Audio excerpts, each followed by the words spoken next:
Assalamualaikum warahmatullahi wabarakatuh. Alhamdulillahi rabbil alamin. Wabihi nasta'inu ala umurid dunya waddin. Ashhadu an la ilaha illallah wa ashhadu anna Muhammadan abduhu wa rasuluh. Allahumma salli ala Sayyidina Muhammad wa ala alihi wa sahbihi ajma'in. Amma ba'd. Faqad qala Allah subhanahu wa ta'ala fi kitabil karim. Bismillahirrahmanirrahim.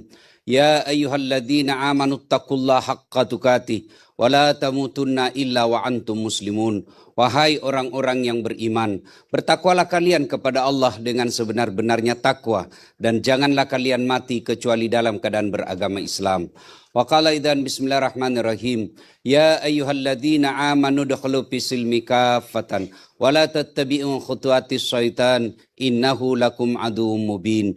Wahai orang-orang yang beriman, masuklah engkau ke dalam Islam secara sempurna dan janganlah engkau ikuti langkah-langkah syaitan karena sesungguhnya syaitan itu musuh yang nyata bagi kalian. Sadaqallahul adzim, maha benar Allah dengan segala firman-Nya. Bapak Ibu, saudara-saudara sekalian teristimewa yang kita hormati, Bapak Muhammad Yusuf Kalla, Wakil Presiden Republik Indonesia 10-12 yang insya Allah dimuliakan rahmati Allah Subhanahu wa taala. Dan tamu spesial kita pada hari ini, Bapak Haji Yendra Fahmi, beserta istri beliau dan keluarga beliau yang insya Allah dimuliakan rahmati Allah Subhanahu wa taala. Hadirin dan hadirat yang saya muliakan. Ketika saya datang merantau ke sini, ternyata di sini tidak nyaman. Ada pilihan tidak? Sampai di sini saya tidak nyaman. Ada pilihan? Ada. Balik lagi se Indonesia. Saya ikut pilkada, tidak menang. Ada pilihan? Ada. Tanding lagi 5 tahun yang akan datang. Bapak Prabowo 4 kali baru menang. Iya kan? Ibu punya suami tidak becus. Ada pilihan? Ada. Pulangkan saja aku pada ibuku atau ayahku. Ada pilihan. Bapak-bapak, istri cerewet, tidak tahu ngurus rumah tangga, ada pilihan? Ada, malah 2 pilihannya, ganti atau tambah. Iya toh? Artinya, Bapak Ibu menderita di dunia, masih ada pilihan Pak. Tidak ada orang dari pagi sampai pagi berikutnya, cemberut terus wajahnya, minimal ketika dengar ceramah saat Latif, senyum-senyum sedikit. Iya toh? Di dunia masih ada pilihan. Tapi tuan-tuan yang saya hormati, ketika masuk kubur, tidak nyaman, ada pilihan? Ada pilihan? Tidak nyaman, keluar dulu deh. Begitu Bapak keluar, viral satu dunia Pak. Bapak-bapak nongol kembali ke rumah, hakul yakin, tidak ada lagi yang berani tinggal di rumah Bapak. Tapi Alhamdulillah, kabar gembira Nabi-Nabi. Nabi memberi kabar gembira, ternyata setelah masuk di alam kubur, masih ada harapan yang tidak akan putus-putusnya yang kita kenal dengan amal jariah. Apa itu? 1, anak yang soleh dan solehah. Alhamdulillah, di tempat ini Allah memberikan pelajaran buat kita semua. Ternyata anak yang soleh dan solehah, kalau dia kaya jauh lebih manfaat daripada dia miskin.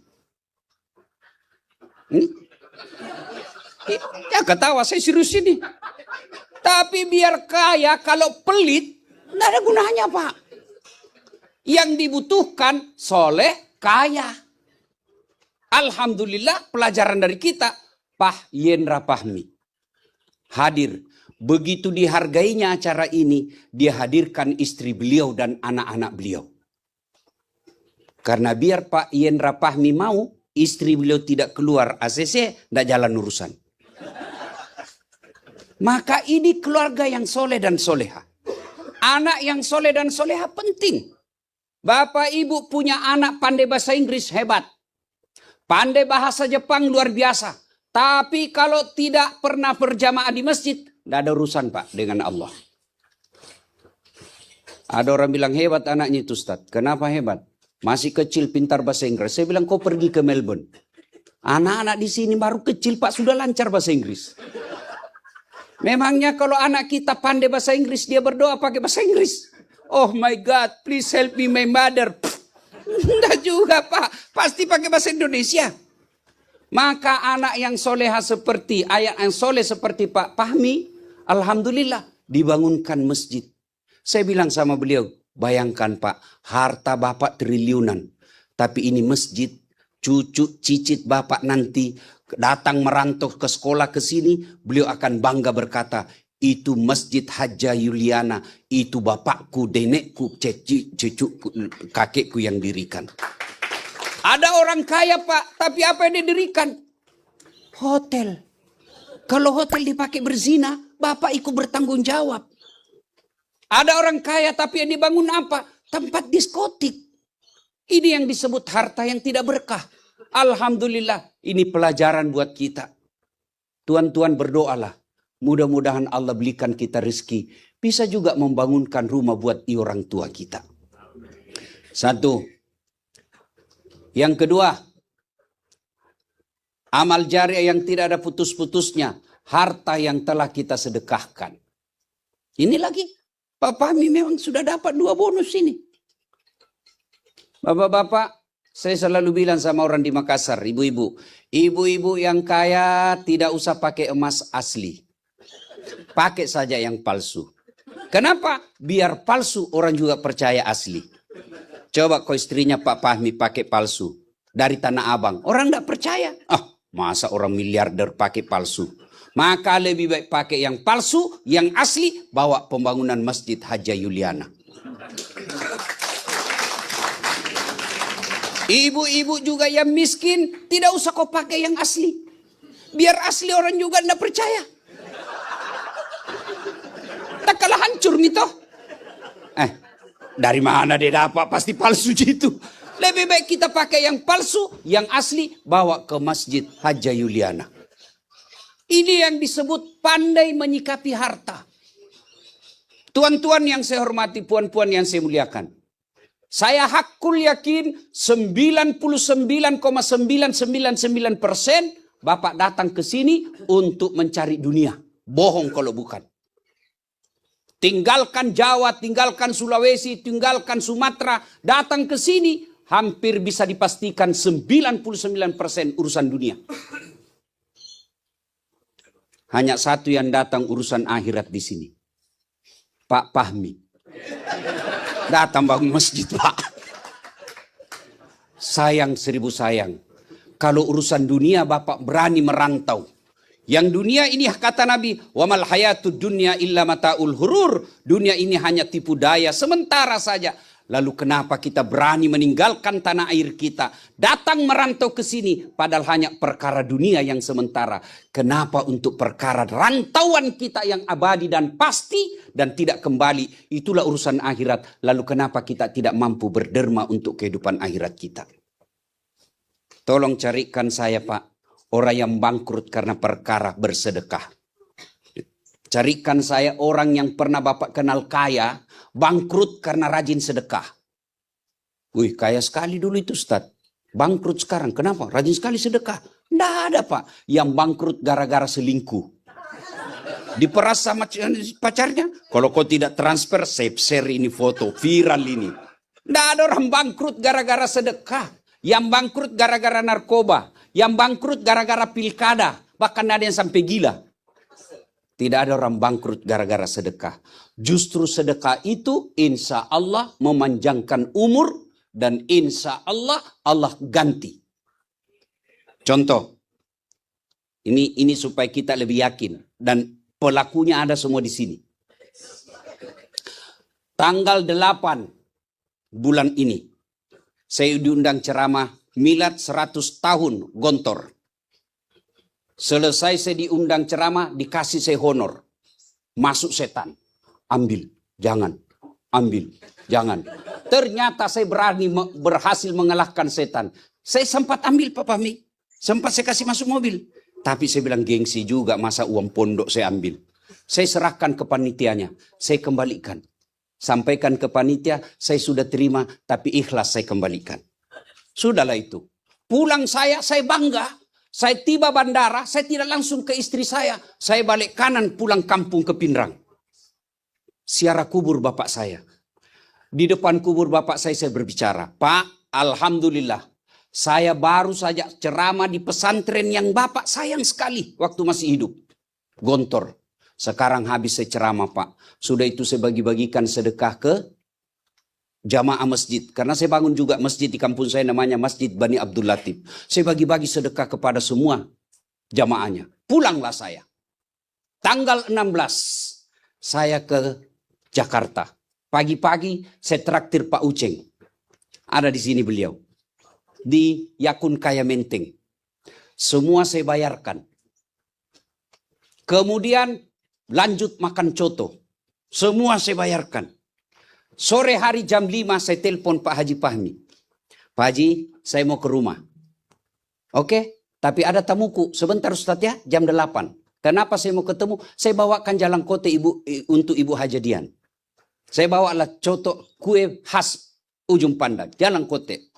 Begitu saya sampai, beliau baru menerima Pak Menteri Nusron Wahid. Pak Ustadz, kita ketemu, tapi jam 8 ya. Sampai di rumah, saya muncul godaan setan. Pulang kau, pulang. Pulang. Saya bilang, nanti saya dianggap saya mencari uang ke sini. Saya mau pulang, tiba-tiba Pak Haji Fahmi datang. Assalamualaikum Pak Ustadz. Waalaikumsalam. Haji, cerita-cerita, Ustadz, bagaimana masjid? Alhamdulillah Bapak Ibu, sudah 4 masjid saya bangun. Tidak terima donasi, semua saya berdasarkan hasil honor ceramah saya dan medsos. 4 ceramah. 4 masjid. Masjid di Makassar saya kasih nama ibu saya. Masjid Haja Sitimang. Pak Yusuf Kalla juga yang resmikan. Sudah itu Pak Fahmi bilang, bagaimana masjid? Alhamdulillah Pak Haji, 700 orang saya kasih makan tiap Jumat. Gratis. Dari mana? Tidak ada celengan. Langsung beliau katakan, Ustadz, saya ikut bantu. Besok saya transfer 500 juta. Allah bayar cash. 500 juta Bu.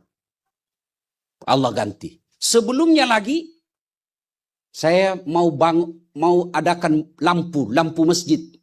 Yang saya bangun yang terakhir. Darus Sa'ada namanya. 80 juta harga masjid lampu hias itu. Saya pinjam emasnya istriku. Mama Cek, pinjam dulu emasmu yang 50 gram. Saya mau lelang. Saya mau kasih masuk Pegadaian. Begitu belum masuk Pegadaian, saya sudah pegang. Saya ketemu Haji Fahmi. Ustadz, kita buka puasa di rumah. Biasanya saya dikasih 50 Bu. Hari ini saya dikasih 100 juta. Saya bilang sama beliau, Allahu Akbar. Kalau memang kita bangun rumah Allah, tidak perlu khawatir. Saya butuh 80 juta, Allah bayar saya 100 juta. Maka saudara-saudara sekalian, rugi Anda merantau kalau tidak bangun masjid ini. Ini yang disebut pastabikul khairat. Yang punya uang seperti Haji Fahmi, gelontorkan uang. Yang punya ide, otak, gelontorkan otak kita. Yang punya tenaga, kata Pak Yusuf Kalla, makmurkan masjid. Yang paling sial kalau masuk setan. Bagaimana cara masuk setan? Dia obok-obok perasaan kita. Rasa tersinggung, rasa sakit hati, rasa dan lain-lain sebagainya. Akhirnya mulai apa yang seperti dikatakan Pak Ustadz Fatih Karim tadi, kita pandai membangun masjid, tapi kadang keliru membangun uhuah.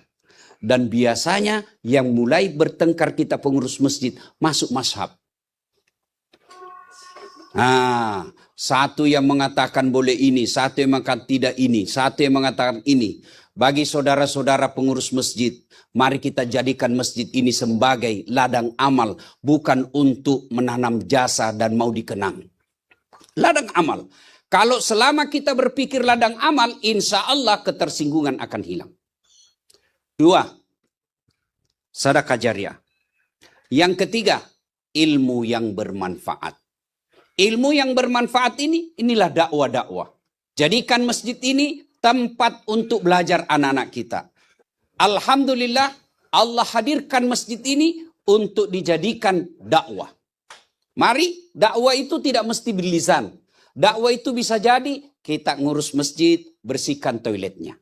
Kita ngurus masjid, perbaiki videotronnya. Mari jadikan ini supaya makin banyak ilmu yang kita sebarkan. Insya Allah akan banyak amal yang kita akan panen di akhirat kelak. Bapak Ibu saudara-saudara sekalian, poin yang kedua yang saya ingin sampaikan.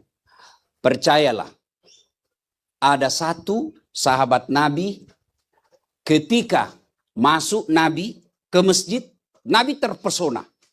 Saudara-saudara, siapa yang pasang ini obor? Siapa yang pasang ini obor? Sahabat menyebut Nuaim. Siapa? Nuaim.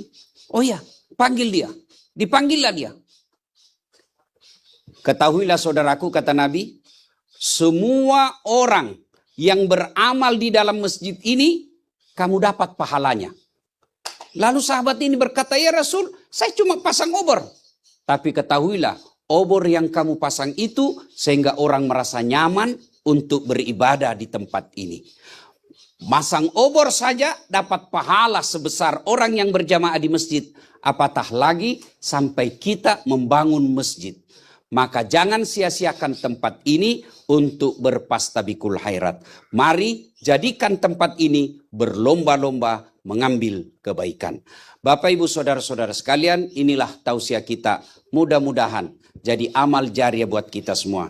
Kita doakan orang-orang yang berpartisipasi di tempat ini. Allah kabulkan doa-doanya. Allah bahagiakan rumah tangganya. Dan Allah hadirkan nanti dalam kuburnya sebagai taman-taman surga. Demikian usikum wa nafsi bitaqwallah fastabikul khairat. Assalamualaikum warahmatullahi wabarakatuh.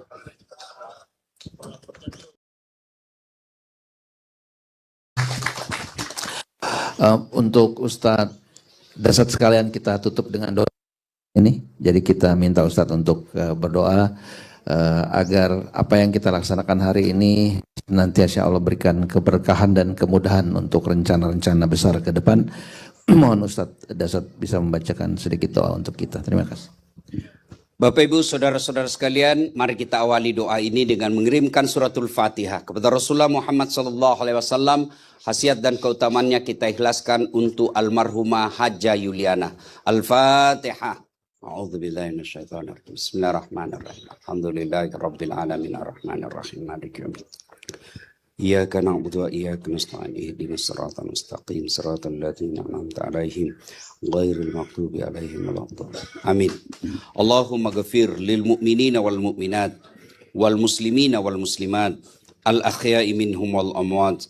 Innaka sami'un qaribun mujibud da'wat wa kadiyal hajat. Allahumma inna nas'aluka salamatan fid din, salamatan fid dunya wal akhirah, wa afiatan fil jasadi, wa siyadatan fil ilmi, wa barakatan fil rizki, wa taubatan qablal maut, wa rahmatan indal maut, wa maghfiratan ba'dal maut. Allahumma hawwin alaina fi sakaratil maut, wa najata minan nari wal afwa indal hisab. Rabbana la tusik qulubana ba'da is hadaitana wa hab lana min ladunka rahmah innaka antal wahhab. Ya Allah ya Rabbi ya Karim, Zat yang maha membalas, balaslah segala kebaikan orang-orang yang telah mewakafkan waktu, harta dan ilmunya untuk acara ini. Angkat harkat dan martabatnya, wujudkan cita-citanya, bahagiakan keluarganya, dan jika kelak menghadap kepadamu, hadapkan dalam iman. Ya Allah ya Rabbi ya Karim, Zat beri hidayah, berikan hidayah kepada kami ya Allah, terutama anak cucu kami ya Allah. Jangan engkau biarkan larut dalam maksiat dan dosa. Tunjukkanlah kepada mereka yang hak adalah hak, dan berikan kesanggupan kemampuan melaksanakannya. Tunjukkan yang batil adalah batil, dan berikan kesanggupan menghindarinya. Ya Allah ya Rabbi ya Karim, kami hanya bisa berdoa dan memohon. Di tangan-Mu jualah yang mengabulkan doa kami. Rabbana la tusik qulubana ba'da is hadaitana wa hab lana min ladunka rahmah innaka antal wahhab. Rabbana atina fid dunya hasanah wa fil akhirati hasanah wa qina adzaban nar. Subhana rabbika rabbil izzati amma yasifun wa salamun alal mursalin walhamdulillahi rabbil alamin.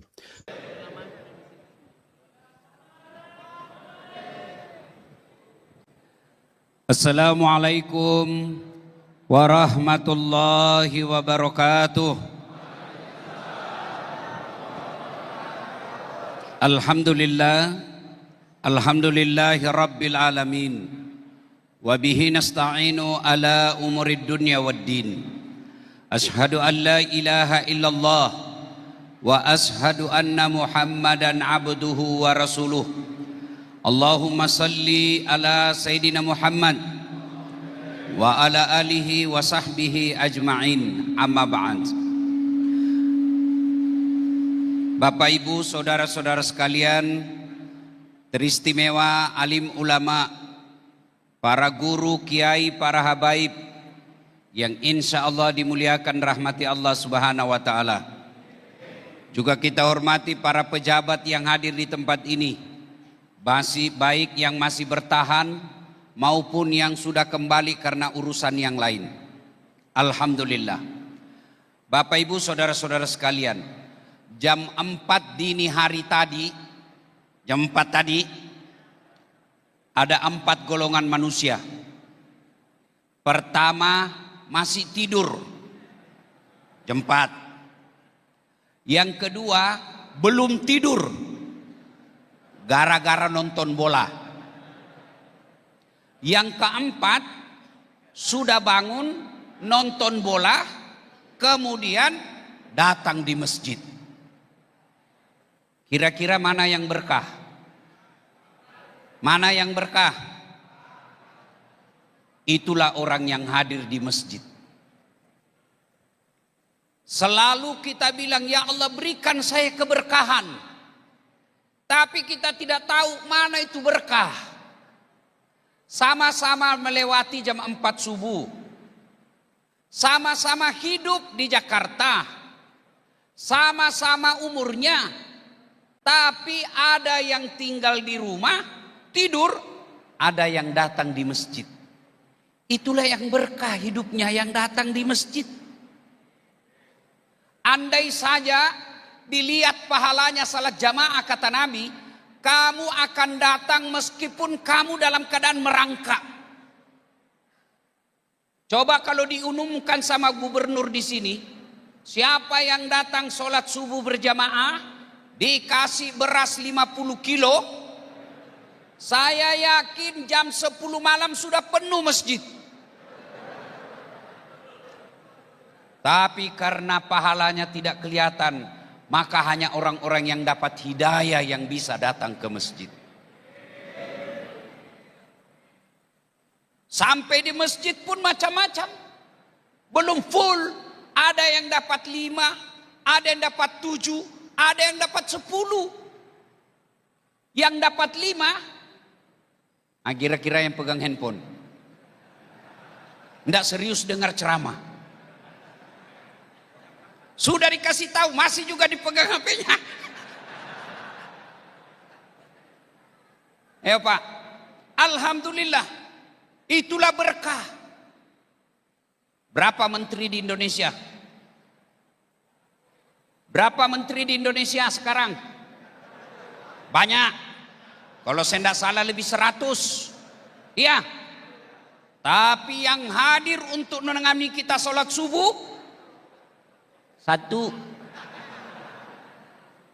Itulah yang disebut pejabat yang berkah hidupnya. Banyak menteri, tapi jam 4 masih tidur. Bangun jam 5, ya bagus kalau sholat. Alhamdulillah menyertai kita. Menko Pangan, tidak usah buruk sangka. Dia datang mau ikut presiden, kamu jadi apakah? Urusan dia, urusan kita sesama muslim. Kita hormati kalau dia datang ke masjid. Hati-hati, banyak orang termakan hasut. Banyak orang tidak senang dengan menteri yang dekat dengan ulama. Maka dicarilah kelemahan-kelemahannya. Pasti manusia punya kelemahan. 10 hidupnya, dia carinya kelemahan. Pasti ada didapat kelemahan 2. Yang 2 dia besarkan, yang 8 dia lupa. Supaya apa? Tidak ada pemimpin yang baik agamanya yang cinta ke masjid. Hati-hati orang Islam menyikapi media. Bapak Ibu tahu enggak? Setiap bulan 5, setiap mau penerimaan siswa baru, pasti pesantren diserang. Dicarikan kelemahan-kelemahannya, dicarikan keburukan-keburukannya. Supaya apa? Orang Islam berkata, tidak usah kau sekolahkan anakmu di pesantren. Tuh dia. Padahal ribuan pesantren, ada satu yang jelek, ini yang dihabisi. Yang 999 dia lupa. Hati-hati menyikapi media. Hati-hati menyikapi media.